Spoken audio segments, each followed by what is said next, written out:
This is my last of my trio videos on Airplay, and what I want to cover here is talking about doing something positive and constructive moving forward. Not that we haven't done a lot that's constructive and positive in the past. Fine Young Capitalist, charitable giving, all the rest of the charitable giving we've done, helping set up Based Gamer, helping out small sites like Tech Raptor, Niche Gamer and the rest. You know, we've done plenty, so I think we're quite good at it, and we should probably do more. And what I'd like to see us do is start to kind of reach across the aisle. I would like to get into some streams with some people, maybe one-on-one, and talk about how we can move it back into a kind of state of peace, détente, whatever you want to call it, and how things could be more positive moving forward. So I'd actually like to talk to some aunties, but I doubt that's going to happen. But it's worth a shot, so consider this an open invitation to anybody. I'd like to start doing streams or something where we can talk to people and have a one-on-one conversation rather than an argument, rather than being confrontational, and start looking for solutions that make everyone, if not happy, at least happier. Excuse me.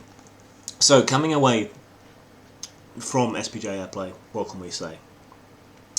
Gamergate was validated. Absolutely, no questions asked.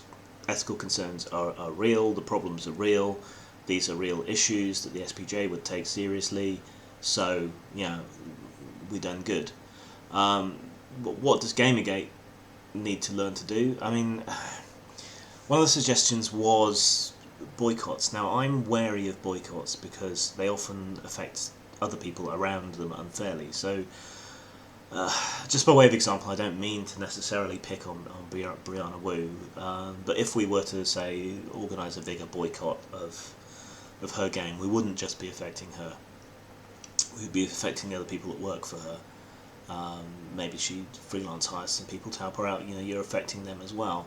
So I find boycotts to be a bit scattershot. I much preferred going after advertisers, even though that opened us up to accusations of being anti-free speech and so on. They basically left us no choice. But that was a bit more selective in going after particular publications. So I'm a bit wary about that. There's a lot that we need to not exactly learn. There's things we could do better to get our message across, and if that's just a subset of Gamergate, you know, that's fine, but things that we need to learn as a whole is that if we're going to talk to reporters, we need to do it on the phone, that we should record everything, every communication that we have with people. We've learned that through archiving and so on, but that's actually something we could learn from the MRA. If you look to the way Karen Strong talks to reporters on the phone, she records the whole thing because she often finds that she's cut or misquoted or misrepresented, and then she will upload the whole conversation, you know, unedited onto her stream. So, you know, you'll never have to reach the reporters, but at least you have proof, some kind of backup of what you actually said, what you actually meant, and what the context was, and so on. So that's something that can be learned. A problem we're going to have is persuading websites and news outlets to engage with any material or advice that we put out there. So, or you know, if we do it via the SPJ, that might work in some ways.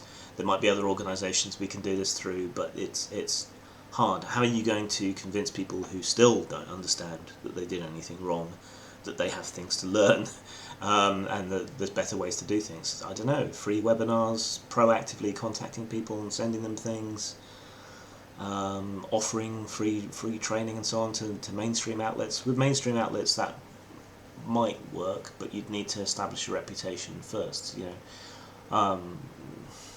I see you're trying to report on the internet, we know how to do that, sort of thing. Here's some guidelines that will improve your reporting, here's how to avoid trolls, that sort of stuff.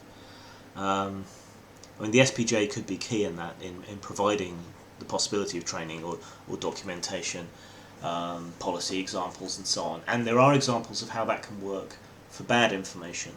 If you look at the Geek Feminism wiki, but not for too long, it'll melt your face off.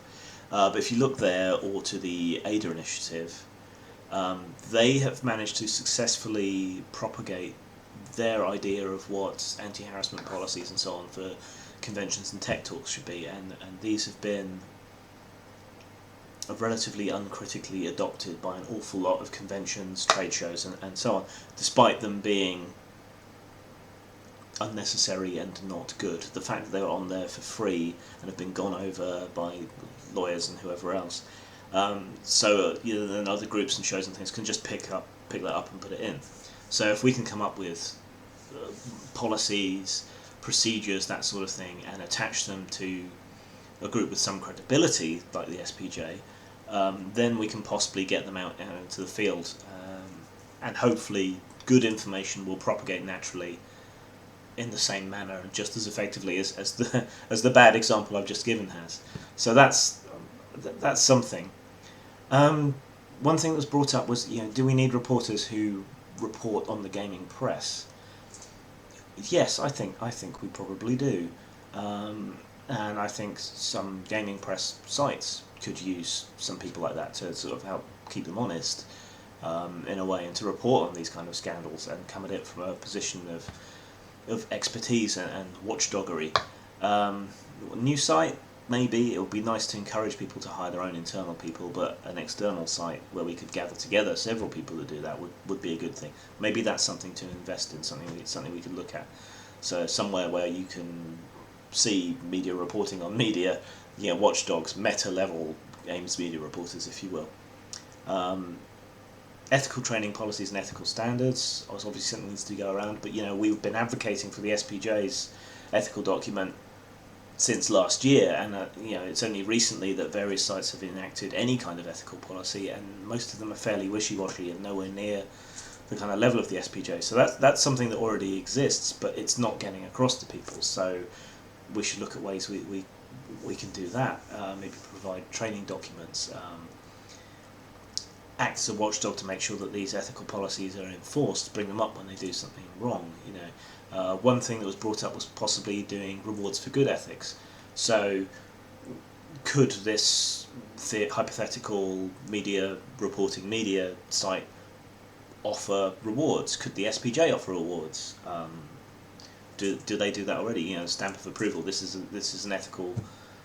This is an ethical site, this is an ethical publication, this is an ethical channel. That might be something that, the carrot rather than the stick, to get people to talk. Disclosure is something that has spread, so that's good, but how can we encourage more of that? I would like to see the kind of level of disclosure that Lynn was talking about. Someone knows someone at our company, but we've got someone else to report on it, just to cover all your bases. It would be nice to see that level of discretion and disclosure. A corrections process was brought up, and that's probably one of the more important things that would help rebuild trust. A decent, proper, more effective corrections process, rather than having to scream and shout and stamp your feet and threaten people's advertisers in order to get a correction, whether it's adding disclosure or correcting a mistake. It would be nice to have better ways to do that, and to have a process by which that can happen.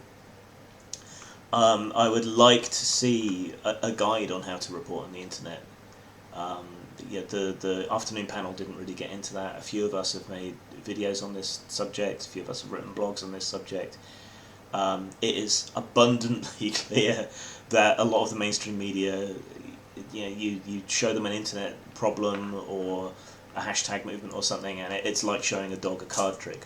There's just absolutely no understanding of what's going on, and in this day and age, that's no longer acceptable. Okay, so we need to find some way of getting across to people. How do you report on the internet? What are the pitfalls? How do you avoid trolls? How to recognise shit posting?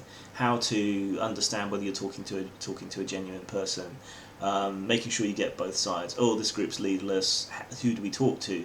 These sorts of things. Ways to go about it. The stuff that was trying to be tackled in the afternoon session, but between Milo and Koretsky butting heads, that never really happened. A beat.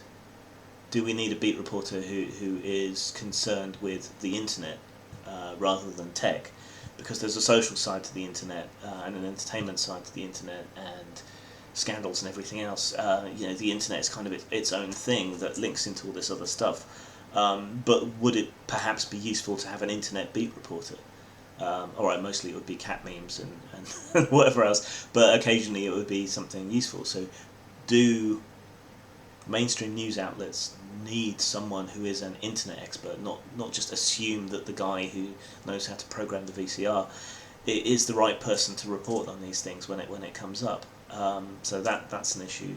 And when internet issues intersect with other issues, so cultural issues, entertainment issues, women's issues, and so on, who then do you go to? Who has primacy, or maybe do the two reporters work together when that happens? So that's going to happen more and more often. So that's something. There was one huge overarching issue that I feel was not really addressed, and it's something that needs a lot of eyes on it, a lot of thought, a lot of really kind of expert scrutiny, and that is a huge amount of these problems stem from the current revenue model for websites and so on, and that is why they resort to clickbait. It's why it's always the local, what is the latest outrage issue and so on. The advertising basis, the bait to bring people to your site, these things are problems.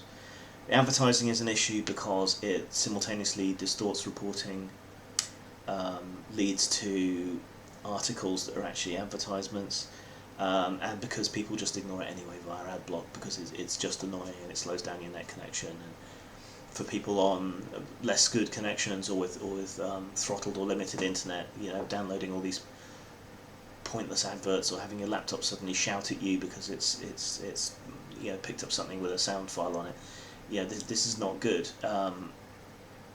So that's an issue, and that's because the rewards are so scant, and you want to draw people to your site to get those clicks and get that advertising money. That is a constant pressure to be unethical, and to report things that are going to be dramatic rather than accurate. So this revenue model has a distorting effect on the entire process of creating and selling the news. So that's no good for anybody. Subscriptions don't necessarily work. I mean, you want people to come to your site. If you put it behind a paywall, people ignore it or archive it or do something to get around it, or they just go elsewhere. So paywalls don't work. You need to kind of find a different way to make money from doing these things. Maybe a combination. Subscription, advertising to an extent, tip jars for the reporters. Maybe you could pay a fee, and then if you like an article out of that pool of money that you've put in, drops a tip in the jar, something like that. There's still problems there because that probably would still encourage people to do either ideological articles or clickbait articles. So already that's not a perfect solution. So we need to find some other way for these sites to make money in a way that allows them to be ethical and still to succeed and make money, because unfortunately bullshit sells. Bullshit sells, outrage sells, nonsense sells. You put a radical idiot with a big mouth on your site, and you're going to draw clicks. That's just from the people who agree with them and from the people who disagree with them, and that's a problem with the revenue model that overarches everything else. It has this huge distorting effect on the whole process of having news online, and that's something that needs to be fixed. But these sound negative, but they're actually positives because they're things we can do something about. We can work with the SPJ to help people learn how to report on the internet. We can help set up and fund a site for meta-journalists to report on the reporters in gaming, and not necessarily from a hostile point of view either. I think that's important takeaway. We need to be positive and encouraging to people who do a good job. Like Polygon's recent reporting on the SPJ Airplay bomb threat was leaps and bounds better than stuff they've done in the past, and that needs encouragement. We need to big them up for doing that properly. We can get these ethical policies out there, or we can say, look, this is what we want you to do. We can set up awards for sites that do it well. We've got the money, we've got the will. We can make this stuff happen if we just agree enough on it. We can set out a corrections process and guidelines in partnership with the SPJ, and I'm hoping Koretsky will stay involved as we move on to try and do this kind of thing. We can help people understand the internet and learn how to report on it better. We can suggest things like an internet beat reporter as a separate thing. We can encourage people to label articles more effectively. Is this opinion? Is this review? Is this a feature? Is this news? What is this? What are you doing? What's the aim of this piece? And maybe then we can separate reviews from critical review. I know that sounds similar, but it really isn't. And then maybe as a whole, we can talk about this revenue issue and how it distorts everything. I'm surprised this hasn't come up as a concern for the SPJ before. Maybe it has. I haven't followed them that closely until the Gamergate point, but it's something that affects all online media, so it would be very much an issue that I feel that the SPJ could tackle. So yeah, it sounds like I'm presenting a lot of problems, but I'm actually fairly fired up after Airplay, and I feel that these are things that we can improve, that Gamergate can become more of that positive force that we've seen before, helping each other out, giving to charity, building up websites, doing stuff. We can transmute it away from being the hypercritical and pointing out problems, which is another thing we're really good at and still needs to be done. But we can make it into more of this positive force for change, and that would be my hope. So I'll just end by saying that one thing we've got here is that reporters are looking for people to talk to. So I have no reason to hide. Here's my face. I would love to talk to reporters about Gamergate and give the other side. I'm going to start looking for people who will maybe come on stream with me and talk about some of these positive things moving forward that we might be able to do. And so just I'm available for anyone who wants me. I'll try to be self-effacing, at least more self-effacing than Milo, though that's not a particularly high bar to set. Let's take this. We're vindicated. Let's move forward. Let's do good stuff. Cool.